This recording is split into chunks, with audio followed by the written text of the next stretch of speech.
पार्वती और भगवान शंकर दोनों ने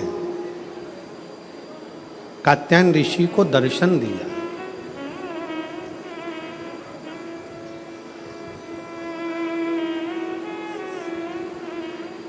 शिव जी ने भी दर्शन दिया और माता पार्वती जी ने भी दर्शन दिया, माँ जगत जननी जगदम्बा दुर्गा भवानी ने भी दर्शन दिया। दोनों ने दर्शन दिया। पूछा क्या चाहिए तुमको, क्या दिया जाए, क्या प्रदान किया जाए, बोलो क्या देती हो। कात्यायन ऋषि सबसे पहला वचन कात्यायन ऋषि ने भगवान शंकर और पार्वती जी से कहा कि मेरा ये जन्म और मरण का प्रपंच छूट जाए। स्कंद पुराण का नागर खंड रिटर्न की आवाज क्लियर करो और थोड़ा प्रेशर अंदर का बढ़ाओ। नागर खंड स्कंद पुराण का कहता है, नागर खंड वर्णन करता है स्कंद पुराण का कि कात्यायन ऋषि ने भगवान शिव जी से केवल जन्म और मरण का ये जो प्रपंच है इससे छूटना चाहा।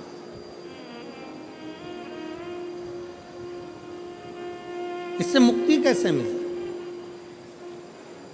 इस जन्म और मरण के प्रपंच से हम छूट कैसे जाए, जन्म और मरण के इस प्रपंच से हमारा छुटकारा कैसे हो, इससे छूटे कैसे। तो कहा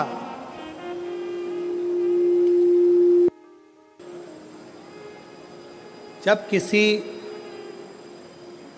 व्यक्ति के घर में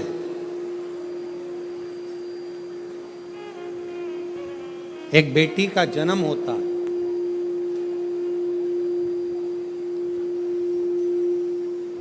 और बेटी की किलकारी, बेटी के पाँव की खनक,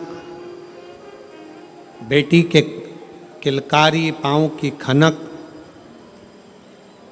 बेटी के चरण जब किसी के घर के अंदर आते हैं और यदि शिव कृपा से, भगवान की करुणा से, भगवान की दया से माता पिता उस बेटी की परवरिश कर कर उसका कन्यादान अगर कर देते हैं तो उस माता पिता का भी अगला जन्म नहीं होता, वो इस जन्म और मृत्यु के प्रपंच से छूट जाता। अब इससे सरल क्या हो सकता है, जरा विचार करिएगा जरा। बहुत सावधानी से इस कथा का स्मरण करिएगा, बहुत ध्यान से सुनिएगा कि बड़े बड़े तपस्वी तप करने जा रहे हैं, साधना वाले साधना करने जा रहे हैं, उपासना वाले उपासना करने जा रहे हैं, व्रत वालों ने व्रत रखा, साधना वालों ने साधना करी, तपस्या वालों ने तपस्या करी, और कंदराओं में बैठकर कोई संत बन गया, कोई साधु बन गया, कोई तपस्वी बन गया, कोई साधक बन गया, कोई उपासक बन गया। किस लिए? कि हम जन्म और मरण के प्रपंच से छूट जाएं।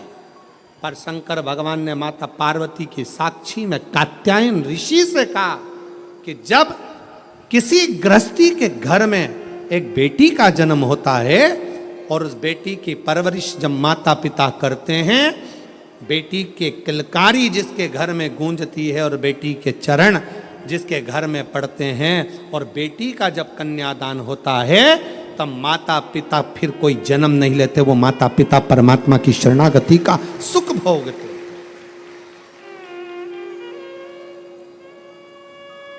अब इसमें सबसे ज्यादा जरूरी चीज कौन सी है?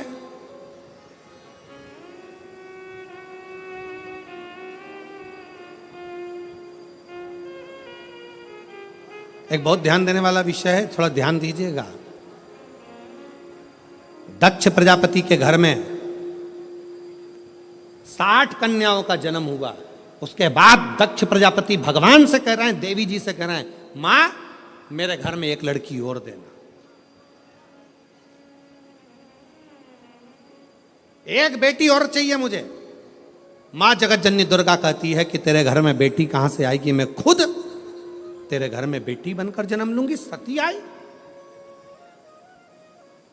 दक्ष प्रजापति ने शंकर जी का अपमान करा, दक्ष प्रजापति ने देवताओं का अपमान करा, दक्ष प्रजापति ने अपशब्द कहे, दक्ष प्रजापति ने गाली दी, दक्ष प्रजापति ने ताना दिया, दक्ष प्रजापति ने आड़ा टेढ़ा बहुत सारी बातें कही। अब दक्ष प्रजापति को तो नरक जाना था, दक्ष प्रजापति को तो नरक भोगना था। पर दक्ष प्रजापति के घर में बेटियों का जन्म हुआ था, दक्ष प्रजापति ने बेटियों का कन्यादान किया था, इसलिए शंकर भगवान का अपमान करने के बाद भी दक्ष प्रजापति नरक नहीं भोगा है। दक्ष प्रजापति मरने, शीश कटने के बाद बकरे का मुख लग गया और बकरे का मुख लगने के बाद भी स्वर्ग भोगा है, वो दक्ष प्रजापति है, क्योंकि बेटी का जन्म ही प्रबल है।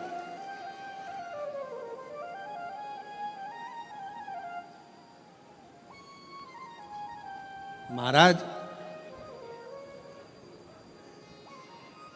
सुखी वो नहीं जिनके घर में धन की पेटी है,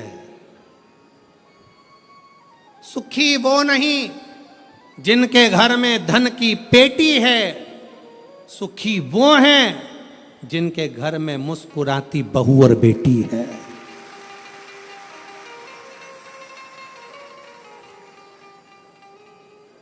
जिनके घर की बहुओं के चेहरे पर प्रसन्नता हो, जिनके घर की बेटियों के चेहरे पर मुस्कुराहट हो, समझ लेना कि उस घर में भले धन ना हो पर वो शंकर की कृपा उसके घर में सदा बनी हुई है, सदा।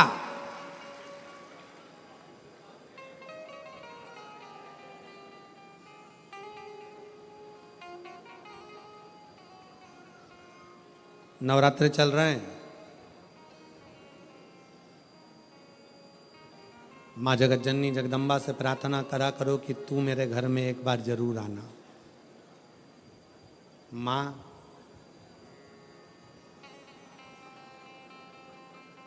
प्रत्येक घर के अंदर एक बेटी का जन्म जरूर होना चाहिए।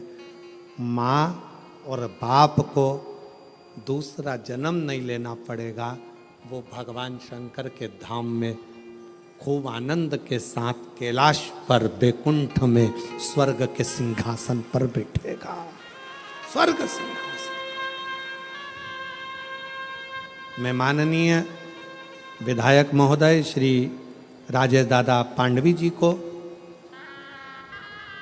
जब पहले दिन की कथा में पांडवी जी आए, बेटी उनके साथ में थी, पूजन कर रही थी बेटी भी, देखकर मुझे बहुत खुशी हुई। बहुत ऐसा लग रहा था जैसे शंकर भगवान अशोक सुंदरी के साथ बैठकर आराधना कर रहे हों, शिव की स्तुति कर रहे हैं। मैं पांडवी जी को इसका लिए धन्यवाद देता हूं, साधुता साधु प्रसन्न हुई।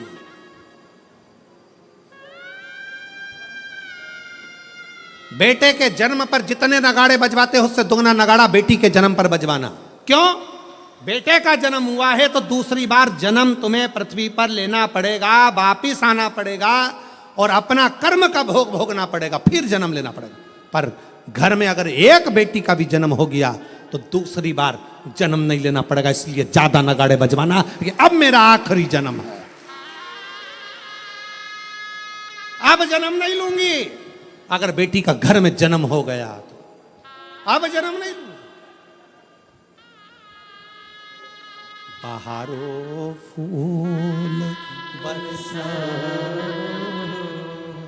मेरे घर बेटी आई है, मेरे घर बेटी आई है,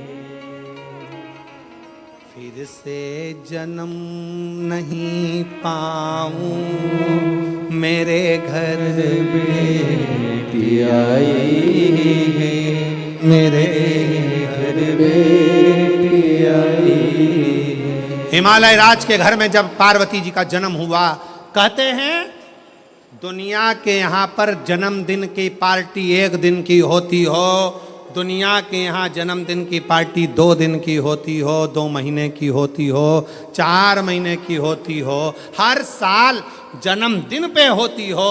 हिमालय राज के यहाँ जब तक पार्वती जी का कन्यादान नहीं हो गया तब तक रोज पार्वती जी के जन्म का उत्सव मनता था, प्रतिदिन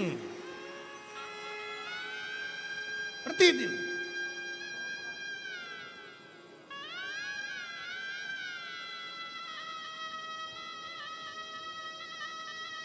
पार्वती जी के जन्म का उत्सव रोज मनता था हिमालय राज के घर, रोज।